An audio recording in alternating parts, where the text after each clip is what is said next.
So the concept of my sound system is I use a regular car radio that's powered by the batteries of the Polaris. The radio sends the audio output signals through this cable to the portable speaker that's mounted inside the cab. The audio output signals come into this portable speaker through a 3.5mm jack. The portable speaker is powered by a standard Android phone charger, which gets its power from the 12-volt socket inside the dash. Talking more about each part, the radio I used was one that I got off eBay. The good thing I liked about this is that it was really slim and fit right in the slot in the dash that I was wanting to. It's only about 2 inches thick.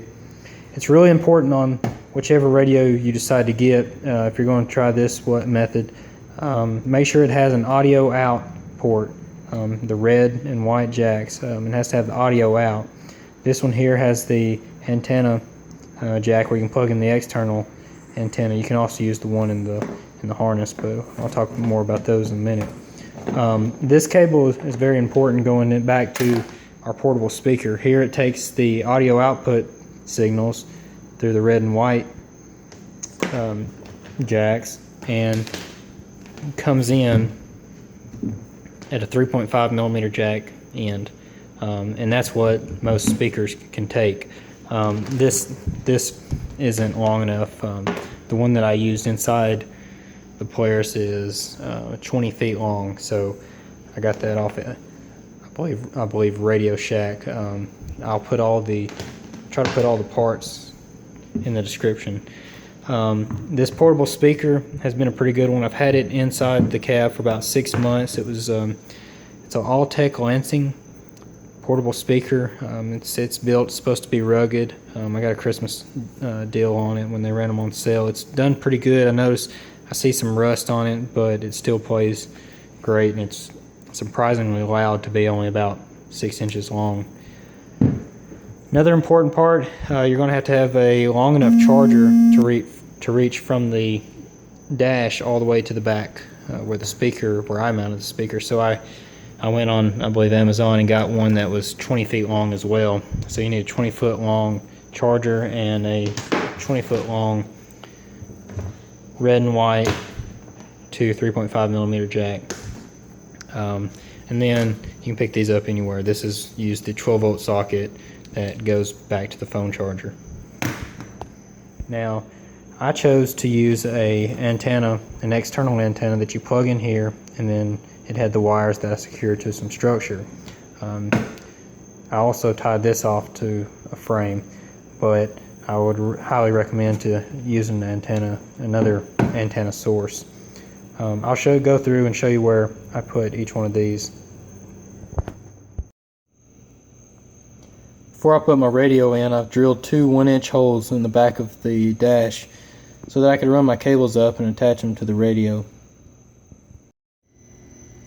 Now I did have to drill a small hole into the dash for our power cable that's going to our portable speaker. I drilled it just small enough so the small end would go through, but your USB side can't fall through.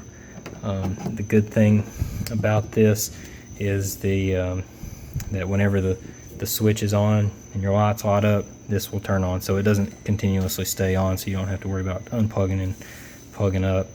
I didn't mention this, you need to get you a speaker that will play while it's charging, so that it's never dead as long as you have on the key turned on running the Polaris, then you'll have power to your speaker. Now the red and white audio out going to the 3.5mm jack, as well as the charger that is in the dash that's going to charge and power the portable speaker.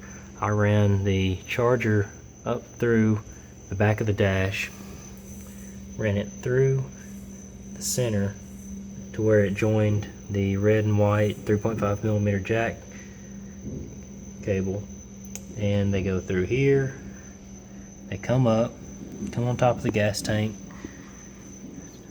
tied off the excess with some zip ties. I zip tied everywhere I could to get it as tight as possible. Came up through the seat, came behind the seat because I didn't want it to be noticeable. You can't even hardly see it. But it is there behind the seat. So there it is. So I got it back behind the seat. You can't even really see it. Back behind the seat. Oh, there it pops out. So that one goes out to my light bar. This one follows this along the rail.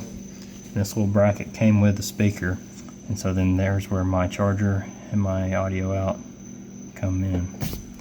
One thing else I haven't mentioned: if you ever do blow a fuse, well, if you're plug up and you know you have everything right, don't think you've messed up your radio. It could be this fuse on this accessory fuse might have blown.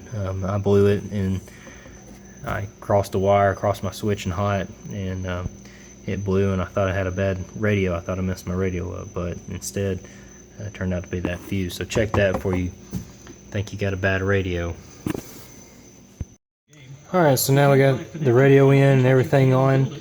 Got my switch on so the radio turns on. The portable speaker is powered over there at the socket, and you look down, you can't see any of our wires.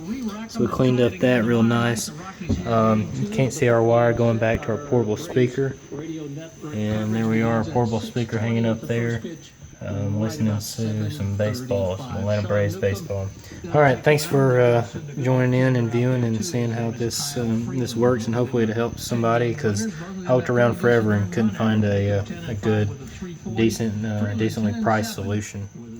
It's been about 5 years since I made the original install video, and I never got around to post that how-to onto YouTube, but I'm going to give an update after 5 years how the entire radio and speakers holding up. So far everything's been fine. The speaker's done really well. You can see this Alltech Lansing speaker's done well. It's collected a lot of dust. So has the radio. It's all dusty and kind of faded, but it works perfectly fine. I'll show you just how it's working. I'll turn the key. So radio power's on. And then I got the speaker here. Turn your power on.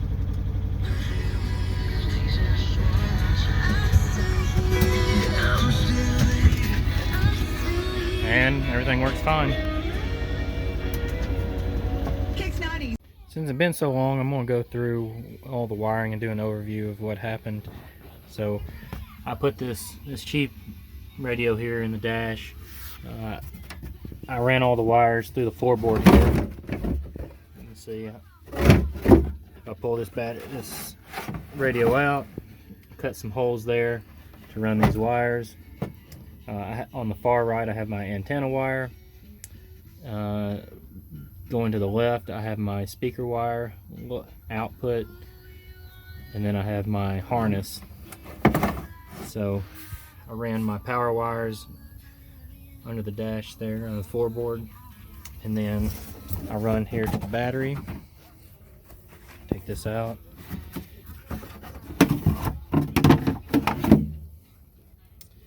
I have these wired to my battery here, my lug.